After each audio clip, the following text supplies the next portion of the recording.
What an incredible message. Speaking of awesome speakers and incredible messages, Jodie Emery is the wife of political prisoner, the Prince of Pot, Marc Emery, the Canadian activist who has financed the movement with millions of dollars from his marijuana seed business and was extradited to the United States for a 5-year sentence.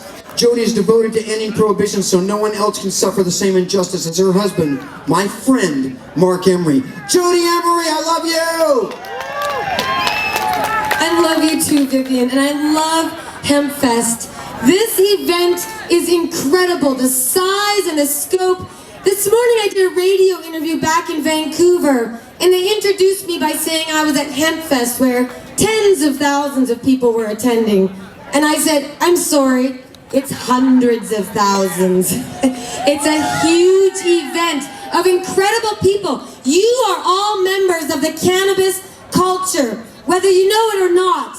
If you take part in cannabis, if you consume cannabis, if you grow it, if you even just like the music or the smell, you are part of a culture. And a culture is a group of people who identify through rituals, through symbols, through art, through language. We got that covered. We've got religion, we've got history, we've got so much in connection with this beautiful life-saving plant. And that's why we're here celebrating cannabis hemp today at Hempfest. And my name is Jodie Emery and my husband is Marc Emery. Marc Emery is known as the Prince of Pot. And for a decade, Marc Emery sold marijuana seeds to people all over the world and said, plant the seeds of freedom to overgrow the government.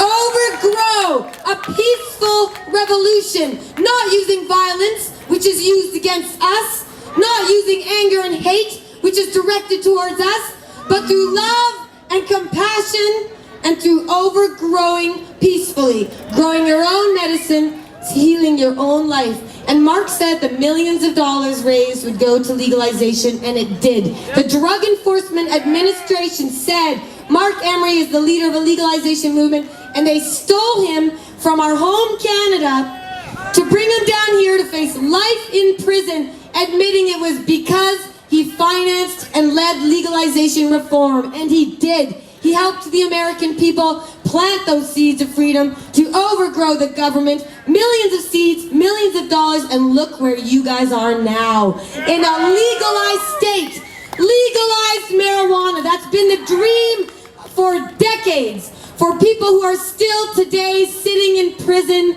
being sentenced in court right now, saying goodbye to their loved ones while they go to prison. They wish they were in your shoes. And I'm sure you're glad you're not in theirs, but you could be a victim one day, wherever you're from.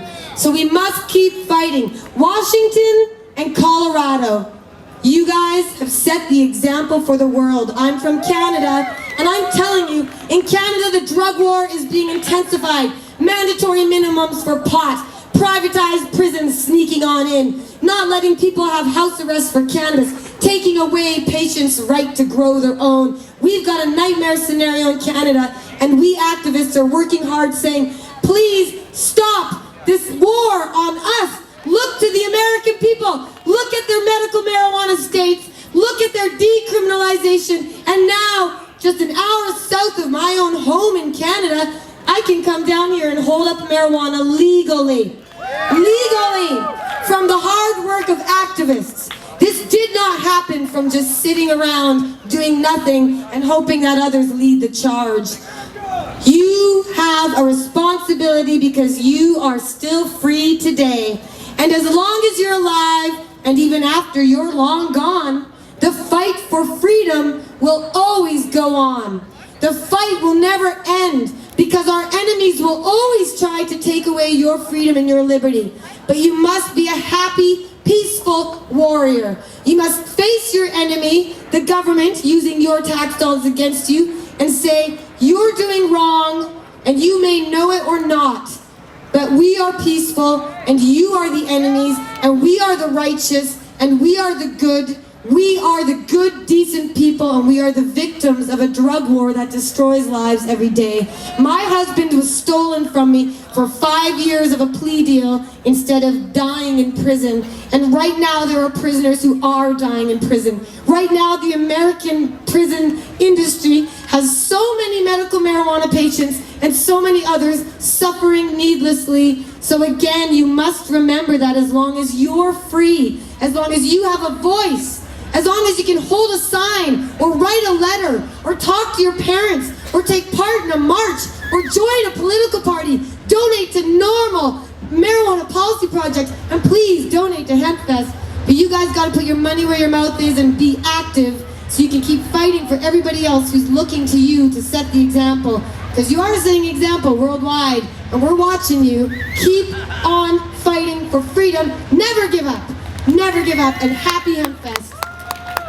Wow, we have 105 speakers, and Jodie Emery speaking truth to power every minute and every hour is my favorite speaker at Seattle Hempfest. And I mean that. Marc hit the jackpot.